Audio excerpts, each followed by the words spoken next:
तुम्हें कितनी बार बताया है, मेरे तैयार होने से पहले मेरा नाश्ता तैयार हो जाना चाहिए। शादी के 25 सालों बाद भी मुझे क्यों बार बार एक ही बात बतानी पड़ती है? लता, तुम्हें क्या है? तुम तो आराम से घर पर रहोगी, मुझे काम पर जाना पड़ता है। तुम हो कि हमेशा बेवकूफ़ों जैसी हरकत करती हो। अगर तुम ये जानबूझकर करती हो तो याद रखना, मुझसे बुरा कोई नहीं होगा। आज भी प्रशांत का पारा चढ़ा हुआ था। इन कटु शब्दों में अपना गुस्सा उतारते हुए, गीला तौलिया कुर्सी पर फेंकते हुए प्रशांत गुस्से से लता की तरफ देखने लगा। लता के लिए प्रशांत का यह बेवजह का गुस्सा कोई नई बात नहीं थी। वह महीने में 3-4 बार ऐसे ही लता पर बरस पड़ता था। पहले पहले लता उसका विरोध किया करती थी, लेकिन जब कई सालों तक प्रशांत में कोई बदलाव नहीं दिखा तो लता ने खुद को ही बदल दिया। अब प्रशांत के कुछ भी कहने से लता को कोई फर्क नहीं पड़ता था। प्रशांत की हर बात को वो चुपचाप सिर नीचे झुकाए सुन लेती थी। शादी के पहले 5 साल तक लता ने पूरी कोशिश की थी कि प्रशांत को बदला जाए, लेकिन फालतू का गुस्सा करना और बाद में लता को भला बुरा कहना, यह मानो जैसे उसकी आदत बन गई थी। कोई भी वाद विवाद होता तो प्रशांत सीधा लता को बोल देता, अगर मैं तुम्हें अच्छा नहीं लगता तो क्यों नहीं चली जाती अपने मायके, क्यों रहती हो मेरे साथ? इतना सब कुछ होने के बावजूद लता प्रशांत के साथ रहती थी, क्योंकि उसे अपनी बेटी की फिक्र थी। और वह जाती भी तो कहाँ, अपने बूढ़े हो चुके माँ बाप को इस उम्र में परेशान करना वह नहीं चाहती थी। समाज और लोग क्या कहेंगे, यह भी तो उसे ही देखना था।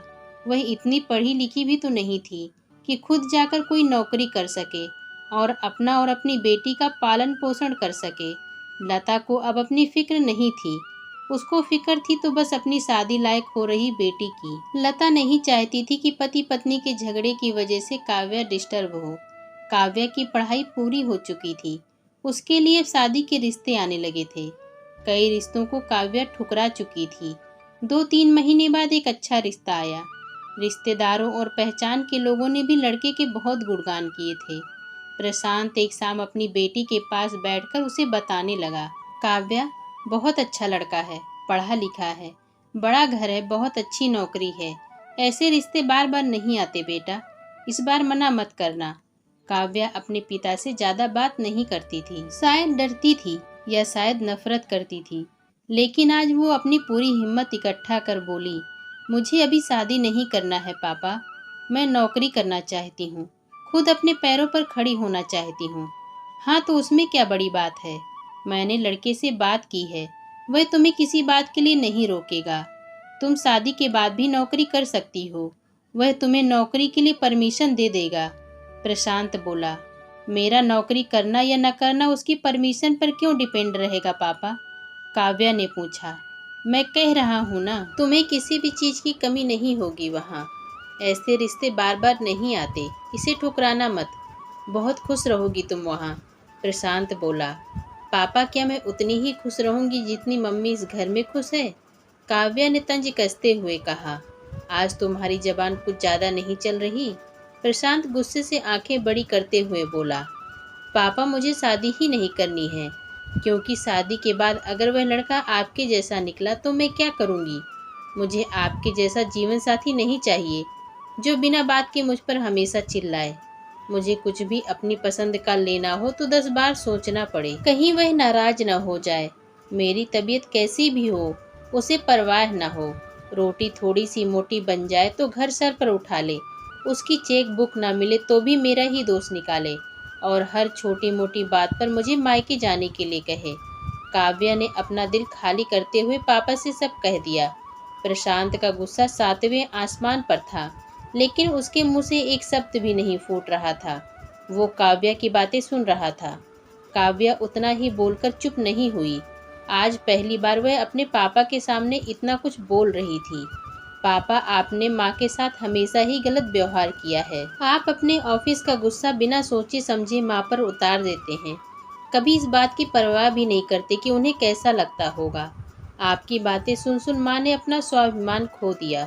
प्रशांत आज पहली बार अपने किए बर्ताव को महसूस कर पा रहा था। वो इतना ही बोल पाया, जो तुम्हारा मन है वो करो, मैं तो इतना बुरा हूँ ना? काव्या ने प्रशांत का हाथ पकड़ा और बोली, पापा मुझे सिर्फ एक सवाल का जवाब दे दो, क्या आप चाहेंगी कि मेरा पति आपके जैसा हो?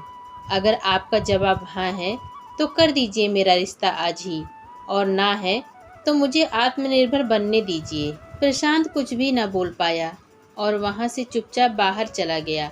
आज उसे लता के सामने जाने में शर्म आ रही थी। चलते चलते उसकी आंखों से आंसू बह रहे थे।